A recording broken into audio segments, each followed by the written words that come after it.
Ini adalah bumi kita, tempat tinggal kita sebagai manusia, juga hewan, tumbuhan, dan semua makhluk hidup lain di dalamnya. Namun, seperti yang kita ketahui, saat ini bumi kita sedang dalam keadaan tidak baik-baik saja.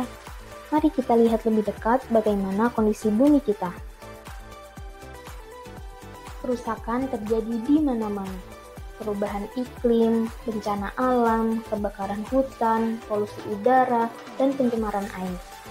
Sebagai negara kepulauan yang lebih dari 70% wilayah permukaannya merupakan perairan, pencemaran air merupakan salah satu fenomena kerusakan alam yang paling banyak kita temui di Indonesia. Salah satunya yang paling dekat dengan kita adalah Sungai Code. Sungai ini merupakan sungai berdaya tampung besar yang melintasi 3 kabupaten di Provinsi Daerah Istimewa Yogyakarta, yaitu dari Sleman, Yogyakarta, dan berakhir di Bantul. Menurut penelitian oleh Dinas Lingkungan Hidup Yogyakarta, status air Sungai Code dinyatakan tercemar karena melebihi standar baku mutu lingkungan. Kondisi ini ditambah dengan adanya erupsi Gunung Merapi pada tahun 2010 yang menyebabkan banjir lahar dingin masuk ke dalam aliran Sungai Code.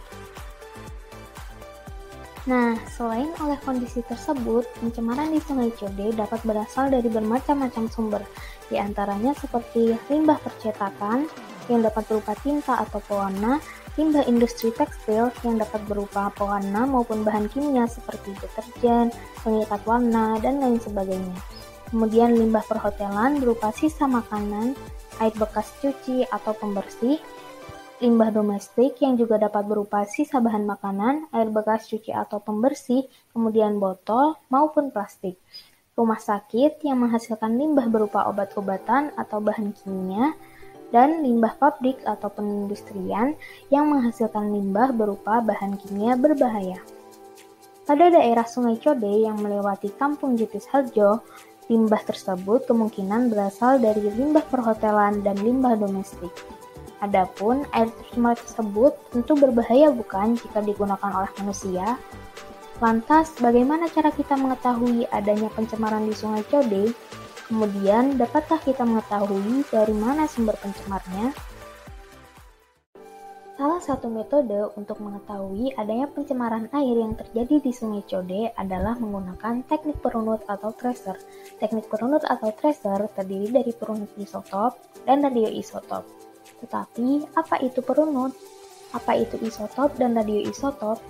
Mari kita bahas bersama-sama. Tapi sebelum itu, kita perlu mengetahui apa itu atom.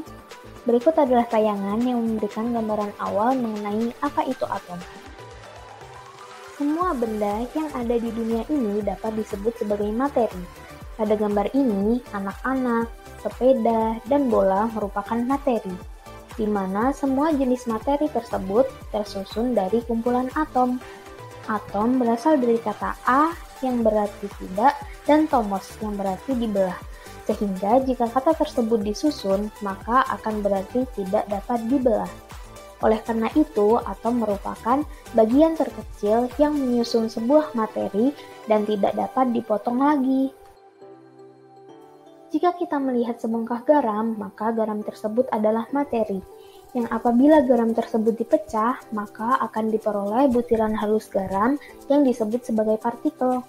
Jika butiran halus garam tersebut terus-menerus dipecah hingga tidak dapat dibagi lagi, maka akan diperoleh atom sebagai bagian terkecilnya.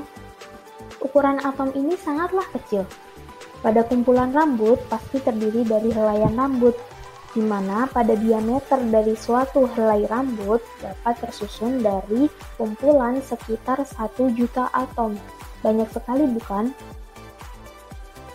Pada ilustrasi berikut terdapat atom-atom yang saling berikatan satu sama lain. Dapat dibayangkan seperti atom tersebut sedang saling bergandengan. Pada suatu bulatan atom memiliki struktur sebagai berikut, di mana bagian tengah merupakan inti atom yang terdiri dari proton, si pembawa muatan positif, dan neutron. Sedangkan yang mengelilingi inti atom disebut sebagai elektron atau si pembawa muatan negatif. Jumlah proton di dalam suatu inti akan menunjukkan identitas atau nama atom. Misalkan, atom dengan 6 proton sudah pasti bernama karbon, dan atom dengan 1 proton sudah pasti bernama hidrogen.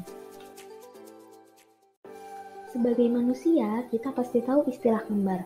Tetapi seperti yang kita tahu juga bahwa setiap anak kembar, walaupun mirip, pasti ada yang membedakan, bukan?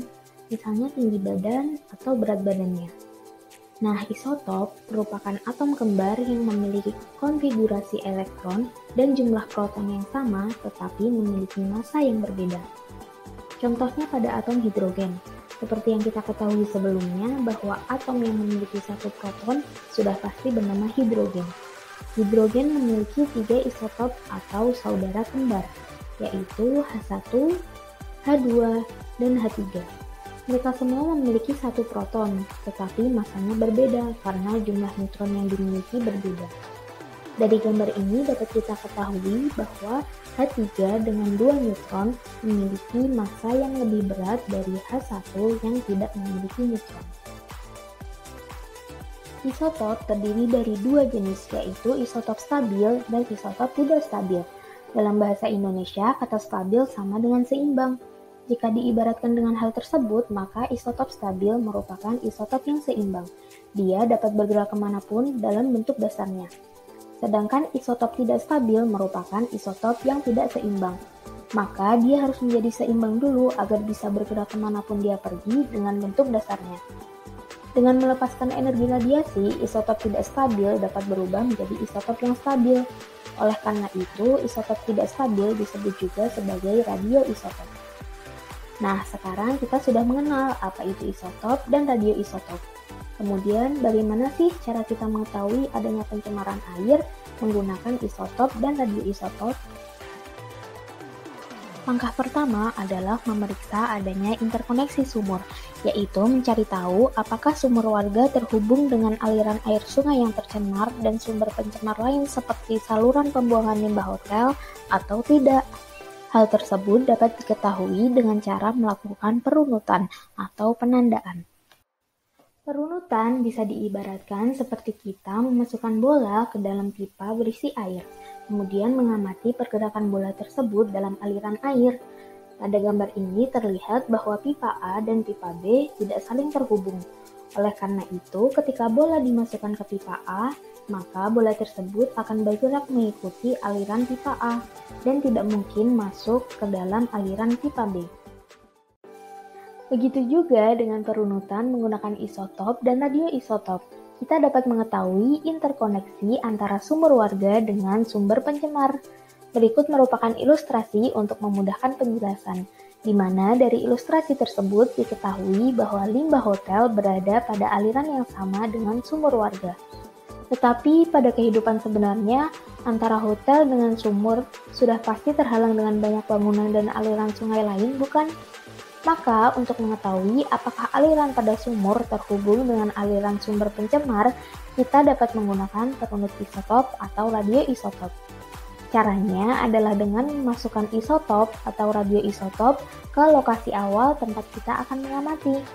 Misalkan kita mau mengamati apakah sumur dengan limbah hotel terhubung. Maka isotop atau radioisotop dimasukkan dari aliran air dekat sumur. Dan jika isotop atau radioisotop tersebut mengalir dan ditemukan di aliran dekat hotel, berarti keduanya terhubung.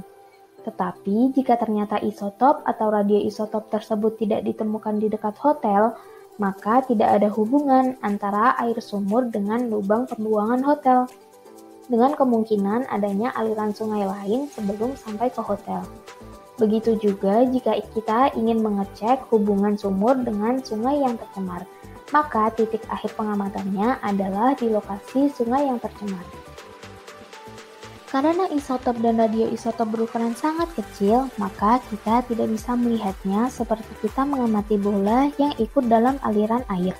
Sehingga cara mengetahui keberadaannya adalah dengan mengambil sebagian air di titik akhir pengamatan, kemudian dilakukan pengukuran. Untuk perunut isotop dapat diketahui dengan mengukur konsentrasi yang menyatakan jumlah isotop dalam air sampel tersebut. Walaupun sangat kecil, tetapi isotop ini dapat dibedakan dengan atom di dalam air karena memiliki massa yang berbeda. di mana atom H yang ada di dalam air merupakan H1, sedangkan isotop yang digunakan sebagai perunut adalah H2. Adapun untuk perunut radioisotop dapat diketahui dengan mendeteksi energi radiasi yang dilepaskan. Jika dari hasil perunutan diperoleh bahwa aliran air sumur dengan sumber pencemar itu terhubung, maka dapat diketahui bahwa air sumur yang warga gunakan juga ikut tercemar. Langkah kedua adalah menghitung kecepatan aliran air tanah. Dari metode perunutan radioisotop juga diperoleh data mengenai aktivitas radioisotop di hulu dan hilir. Kemudian dengan melakukan perhitungan menggunakan rumus kecepatan aliran air, kita dapat mengetahui berapa kecepatan aliran air tanah di lingkungan kita. Informasi mengenai kecepatan aliran air ini dapat digunakan untuk mengetahui kenaikan dan penurunan permukaan air sumur akibat pemompaan air oleh hotel atau apartemen di sekitar pemukiman. Sehingga apabila aliran air sumur kita terhubung dengan pompa hotel, dapat diketahui apakah hotel tersebut memompa air secara berlebihan dan membuat permukaan air sumur warga menurun atau tidak. Tetapi jika alirannya tidak terhubung, maka tidak akan berpengaruh. Langkah ketiga adalah analisis kandungan air dengan indikator pencemaran. Analisis ini dilakukan jika di suatu lingkungan ada dugaan sumber pencemar.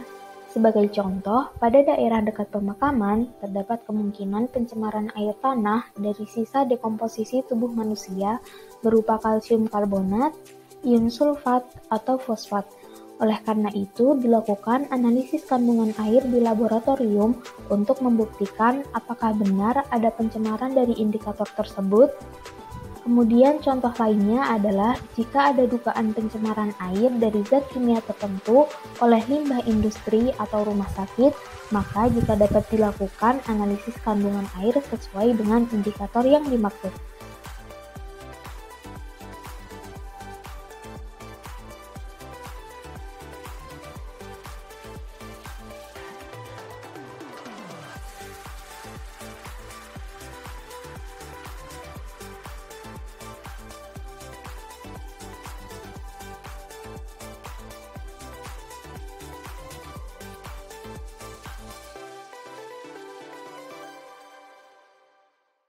Created using Powtoon.